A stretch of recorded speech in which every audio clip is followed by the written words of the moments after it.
Get ready for the dictation. Start. I have great pleasure in welcoming you to this inaugural meeting of the National Commission of UNESCO. This is in some ways a memorable occasion, for the constitution of the National Commission gives concrete shape to our efforts for international cooperation in the fields of education, science, and culture. It would therefore perhaps be appropriate if I should describe in some detail aims and objectives of UNESCO and the manner in which it has attempted to carry out its purposes.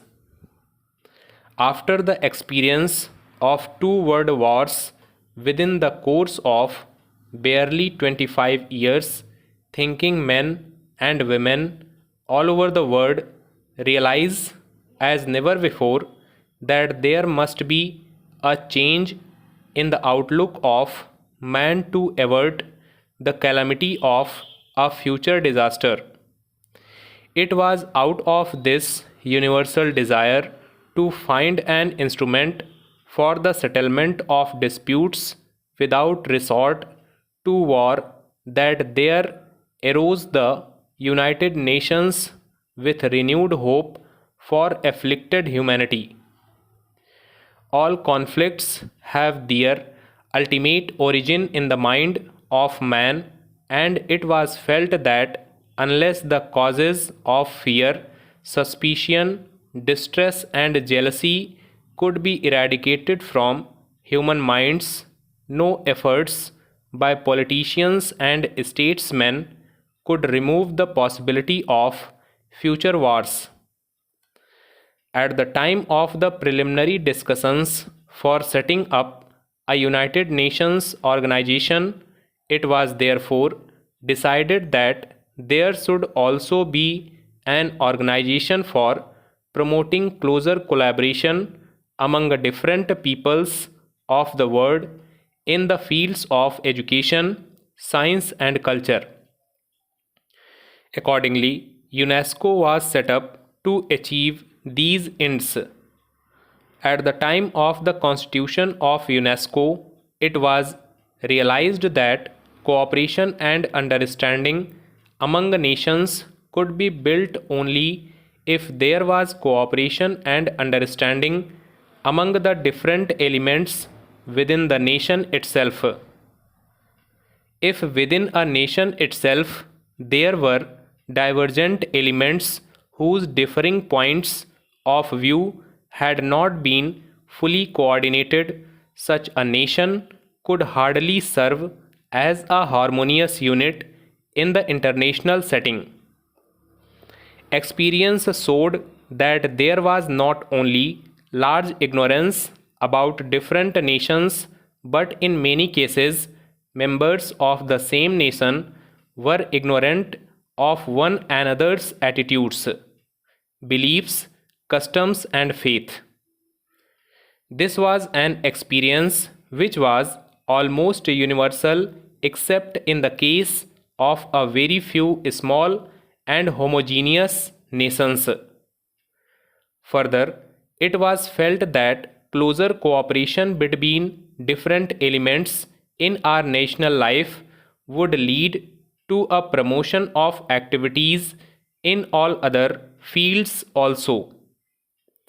The Constitution of UNESCO provides that only states can be members.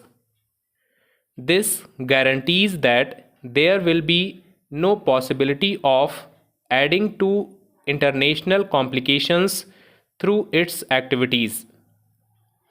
There is, however, another aspect of the question which cannot be ignored.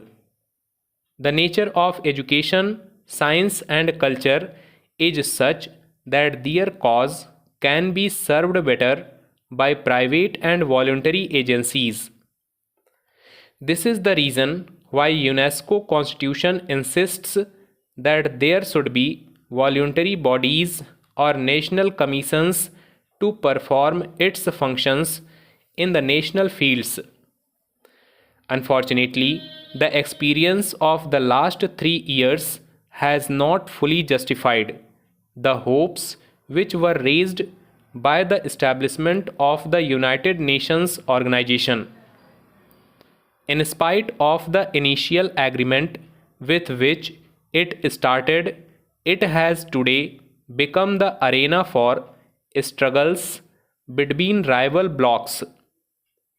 It is true that the struggle is yet only a Cold War.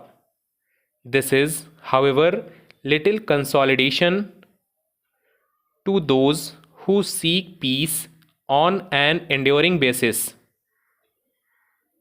It is tragic that even today nations have not given up the old attitudes which so often led to war. The one say of hope offered in this gloomy picture today is the manner in which UNESCO, an elite organization of the United Nations, has been attempting to establish better relations among human beings in the fields of education, science, and culture. It is obvious that in the realm of material class of interests, compromise is difficult, while in the fields of the creative spirit, cooperation and compromise are not only possible but are the natural law. The division of material wealth leads to a diminution in its quantity, while the distribution of spiritual wealth leads to mutual enrichment. UNESCO has also rightly recognized that all conflicts, even in the material field, have their ultimate origin in the mind of man. It was therefore felt that unless the causes of fear, suspicion, distress, and jealousy could be eradicated from the human mind, no efforts by the politicians and statesmen alone could remove the possibility of future conflicts. This is the justification of UNESCO as well as the reason why it has become a rallying ground for the faith and hope of all who want to avert the disaster of a third world war. In its brief life of 3 years, UNESCO has already made considerable progress towards the achievement of its objects. The very fact of associating together a large number of people of different nations with marked differences in language, background, social habits, and outlook is a considerable achievement. The obligation under the Constitution of holding the General Conference in a different country each year has added to its burdens now. Stop.